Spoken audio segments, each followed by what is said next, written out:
Today I'm going to talk about the dramatic form, which has been around since Aristotle. Aristotle in the Poetics said that these principles have been around for centuries, unknown how many centuries, and so they were old in Aristotle's time.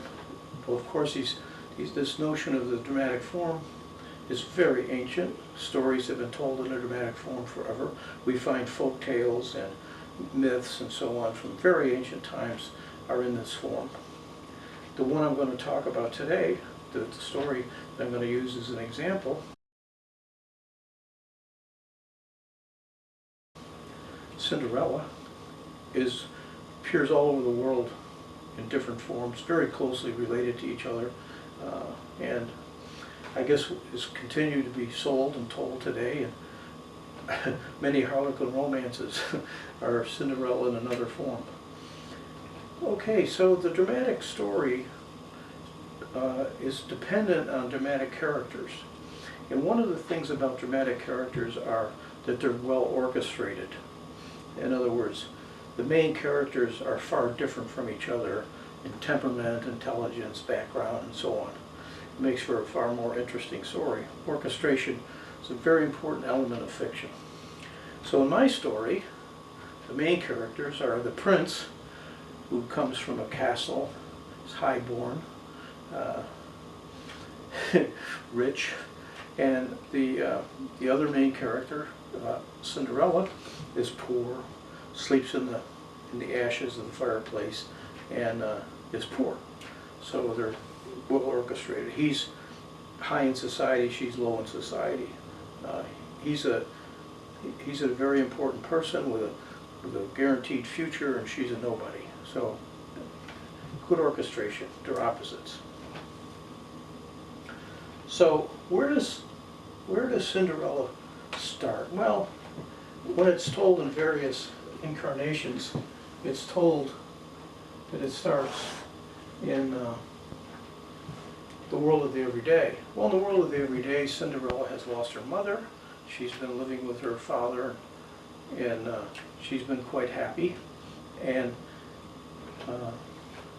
so her problems in that world of the everyday are slight.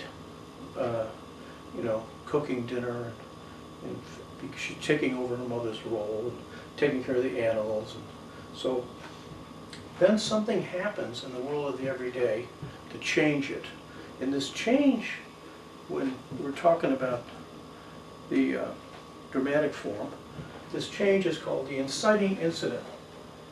And it hits right here, and it drives the story up to another plateau. Right? You can look at plot. This is the inciting incident. Is plot point number one. A plot point is something that happens in the lives of the characters that changes everything, sends the story off in another direction.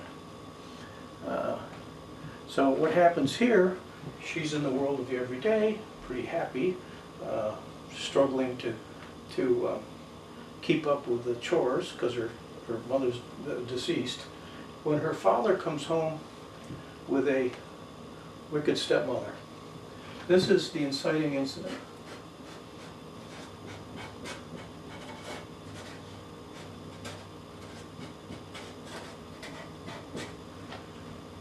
Yep, or plot point number one. Plot point number one is the inciting incident, and it puts the story in another level. And what is the inciting incident? The father comes home with the wicked stepmother. Okay, now Cinderella has to deal with the wicked stepmother. Okay? And she's made to sleep in the ashes, and she's denigrated, and she's yelled at, and abused, and whipped, and she's in a bad way. But, you see, this is a story about Cinderella who's pure at heart and doesn't hold a grudge. Poor woman. Poor Cinderella. Yeah, so she forgives, but life's pretty miserable for her. Okay? Then, plot point number two. And like all plot points, it changes everything. Sends the story off in a whole new direction. And what happens? What is this plot point? They get invited to the ball. Not Cinderella, of course. She can't go because she's ugly and lives in the ashes. So this puts us on another plateau. And on this plateau, the ugly stepsisters are getting all fixed up to go to the ball because it's been announced that the prince is going to pick a young lady to marry at the ball. Ooh, ooh, ooh. And they want to marry the prince. But poor Cinderella. The reader, of course, has a lot of sympathy for poor Cinderella. Anyway, what happens is Cinderella helps to get her ugly stepsisters ready for the ball, and then they leave.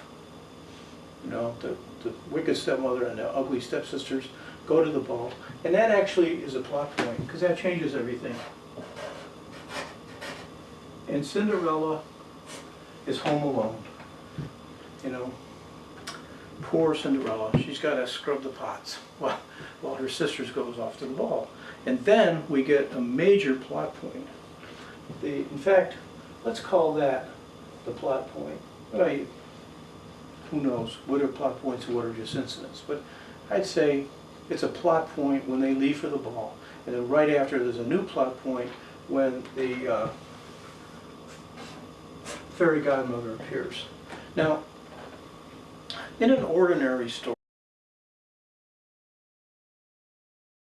that you'll probably be writing about contemporary characters or even historical characters, one of the principles of creative writing is that the hero and the heroine should solve their own problems. But this is a fairy tale, so it's okay. Fairy godmother comes in and solves the problem. Makes a pumpkin into a coach, makes mice into horses, and gives her a grand gown, and off she goes to the ball. That, of course, is another plot point.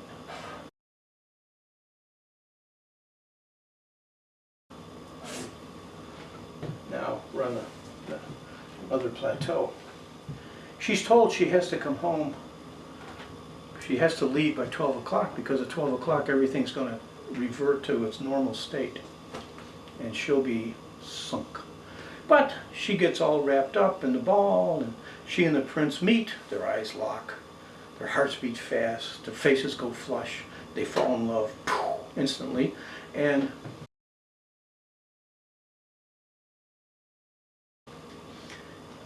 she forgets the time. And then the clock starts to strike and she runs, leaving behind her glass slipper.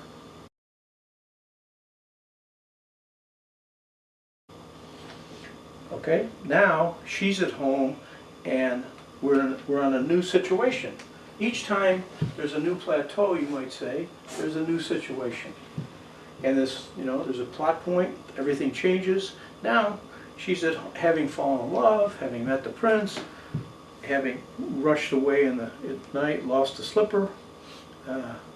Now she's home and the prince is looking for the owner of the slipper, and he sends his men out into the countryside to find her.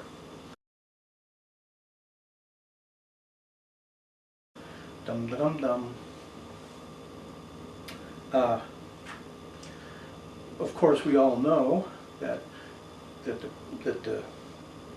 prince's men come to the house, find Cinderella, and we're now on a new plateau where they meet and they are married. This, of course, is the climax. The climax, there's a scene before the climax that is called the obligatory scene. It's one of these obligatory scenes. The obligatory scene is the scene where it's decided, is this going to end happily or not? You know, it's where the main story question, will she get together with the prince? And the answer is yes. So the obligatory scene is where that question is answered. The obligatory scene in an ordinary, like a, well, in any romance, the obligatory scene is where the couple decides to have a committed relationship. Once the decision is made, there may be obstacles to overcome. Those are the actions in what's called the climactic sequence. In a detective story, when the detective figures out who committed the murder, how he did it, and why he did it, and so on, or why she did it, that's the obligatory scene in a mystery. In a thriller, it's like the obligatory scene is, are they going to find the atom bomb? And the climactic sequence is diffusing it. You see? It's like, in any good dramatic story, you've got this central story question, will something happen? And that is answered in the obligatory scene, but the actions implied or that caused by the obligatory scene have not yet happened. Like, the heroine may decide, I am going to marry George, but George has left for the coast, and now we have to see if she can catch up to him and grab hold of him and stop him from leaving for New Zealand. You see, those are the actions that follow the obligatory scene. So in a dramatic story, that's where the conflicts are taking you, to the obligatory scene. And after the obligatory scene, you have the climactic sequence. What's really interesting about this, there's some, up until the obligatory scene, the good luck is on the side of the villain or the antagonist. Like, say, in a romance, if she's chasing after the guy and it's before the obligatory scene, she gets to the boat too late.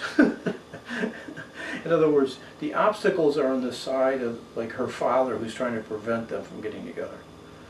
Right. In a murder mystery, the gods, so to speak, or the fates, are on the side of the killer. So, like, the killer has all the good luck, and the hero has all the bad luck. The hero gets there just a little too late. The villain forgets he left his cigarette lighter, but goes back and picks it up just in time, and that kind of thing. It's like the fortunes of the antagonist and the protagonist change at the obligatory scene. After that, the hero arrives at the boat just in time, and you see, it's like now good fortune is on the side of the hero after the obligatory scene. So it's a very interesting thing, this dramatic form. There are people who, like me, who write about dramatic situations and drama and stuff, who think that this form, and once the reader sees what's up with this dramatic form, what the hero is after, what the obstacles are, where it's going, that alone creates suspense. You know, you don't really have to, you don't have to put in a lot of red herrings. This alone carries the reader to the end. Like in a romance, you set it up so that the hero and the heroine are in love, but they have obstacles. This alone will carry them to the end. Or in a detective story, you got a murderer, you got a detective. This alone, this overcoming the obstacles towards that obligatory scene, will do it. You don't need red herrings and all the kind of cheating kind of devices to get the reader to read to the end. They'll be gripped. See, so my idea is I'm going to do a series of these tapes, starting with the dramatic form here, and I'm going to do characters next, and then the mythic form, how to build suspense,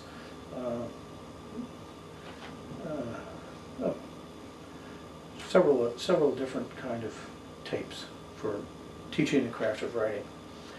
Sort of like teasers for my books. I'm hoping that people people will see these tapes and want to learn more, and will buy my books. They're doing well, but they could always do better, right? And of course, I do workshops, and I speak at writers' workshops around the country. I taught creative writing at UC Berkeley Extension for about 25 years, and also I was every year at the Swell Valley Writers Conference for, I don't know, 20 years. I was teaching there. So now I just do some private workshops, and then occasionally I talk at a writers' conference. But and now I decided I'm going to make these series of tapes. Hope you enjoy them, and hope you look for the others. You can go on my website, jamesandfrey.com, put your name on the mailing list, and I will alert you when I'm doing a writer's workshop. As far as these